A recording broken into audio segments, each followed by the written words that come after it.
नमस्कार मैत्रिणींनो, welcome back to fashion beauty Marathi. साडीची शोभा वाढवतात ते म्हणजे आपण घालतो ते दागिने. जेव्हा एखाद्या खास प्रसंगी फंक्शनमध्ये आपण काठापदराची किंवा सिल्कची साडी नेसून तयार होत असतो, तेव्हा त्यावर साजेसे दागिने सुद्धा नक्कीच घालतो. कारण दागिन्याशिवाय साडीची शोभा ही अपूर्णच असते.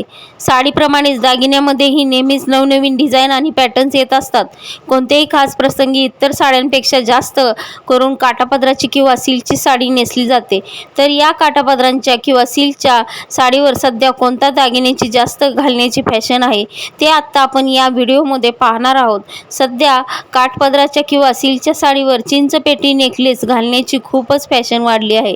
जर तुम्हाला काठापदराच्या साडीवर पारंपरिक पद्धतीने मॉडल लुक हवा असेल तर त्यावर तुम्ही फक्त चिंचपेटी घाला आणि त्यासोबत मोत्याची नथ घाला. चिंचपेटी नेकलेसमध्ये पूर्वी खूप डिझाईन्स नव्हते, पण सध्या चिंचपेटीमध्येही वेगवेगळ्या डिझाईन्स आणि पॅटर्न्स पाहायला मिळतील. खास प्रसंगी तुम्ही साडीवर फक्त एखादं लॉंग मंगळसूत्र व सोबत चिंचपेटी घातली तर तुमचा लुक हा पूर्ण होतो. व्हिडिओ आवडल्यास लाईक करा, चॅनलवर नवीन असाल तर सबस्क्राईब करा, आपल्या फ्रेंड्सला देखील शेअर करा. Thanks for watching.